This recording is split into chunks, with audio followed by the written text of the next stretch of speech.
biggest thing we were doing in my mind, and Mary Was- Kay and Patty, was going out and getting collaborators to work with us. Patty worked with DePaul University, getting students to come over for their service projects on one night a week or 2 nights a week. Mary Kay extended herself out to others, but at the same time, she was working on continuing on the foundation, working with foundation things. So she was limited to what she could come over and do, but she was working on foundation. I was pretty much full-time, and I don't know what I was doing other than running around and trying to build relationships in the community. Again, with the parishes, and especially I worked a lot on the west side with Our Lady Help a Christian Parish and the pastor and the people there and the brothers, which did open up the San Miguel.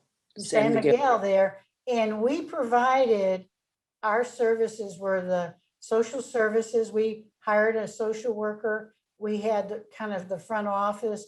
We got some old computers to set up a computer education room for adults. The brothers took care of all the kids and all the things that were going on in the school itself. But we interacted with them. We interacted with the children in the school. It was predominantly a Black, all the kids were Black. And it was it certainly was an education for me to be in that area. And I'm sure for everybody else.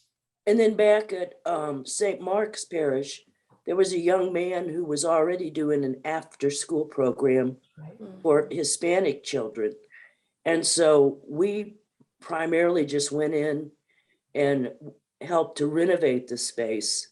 And then after a while, because of his, he was very young, because of his educational needs, he finally left that, I think. And then we had sisters that came in after us, after him, I think. Is that when Marcia came in?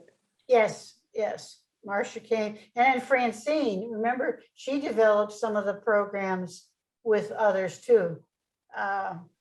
And we got some, every time we would hear about something that was closing, we would run out and check to see if there was anything we could use.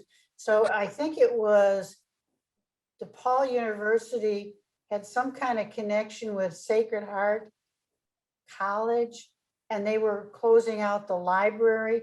And we got all those cubicles that they had to put down in the learning center downstairs, which was, and we were able to get a wonderful, wonderful person to do all the work with us and coordinate the services by the name of Tom Picard, who would come every week and serve us in his capacity as kind of a maintenance person, coordinating what we should do next. He kind of told Patty and I which things we should do, because we'd start one room, and then all of a sudden we do the same room over again. And he said, no, we got to start getting through the rooms at one at a time. If we were going to take a door down, then we had to finish the door, and we were sanding it. I mean, we had all kinds of talents we were using.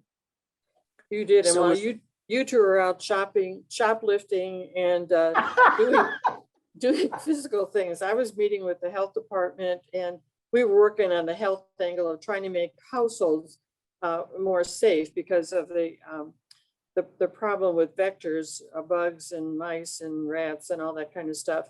And lead poisoning, you said. Well, lead poisoning was another thing under the L tracks, and also finding the seniors in the Hispanic community that were kind of housebound because they didn't speak English. And we were trying to help them become cared for under the Medicare and other state programs that would benefit them. So we were all busy in different tracks. Really? Really? Right. And I think, I'll be honest in saying that we just put the groundwork, we did the groundwork, and then the next level took it as I said, it took it to the next level, you know, formalizing the programs and things like that. But we were searching to do, what were the things we should do? I mean, we were kind of accountable to the province and on our budget. And we were trying to be sure that we were doing what we were asked to do. At the same time, it was like hodgepodge of so many things. There were so many needs. So many needs. I was thinking of that convent that was right next to San Miguel that housed females who had just come out of prison. That's right. That was the And- sisters. Yeah, another group of sisters. Yes, right. So that was another wonderful thing. And like you said, there were so many things and we could only do so much. So we were, you know, kind of helter-skelter in some of those early days, but I'm glad that people who followed us kind of narrowed it down and zeroed in and did a wonderful job. Yeah.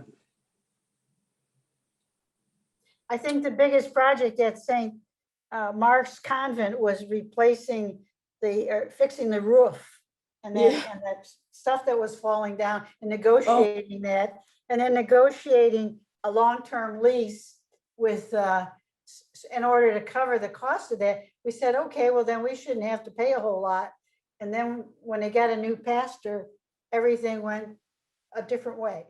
It was an interesting time for all of us, something that we never thought we would be doing. I mean, Patty's background, my background, Mary Kay's background, none of us were, you know, grassroots organizers, action, people that were in the neighborhood. But we learned a lot, learned an awful lot.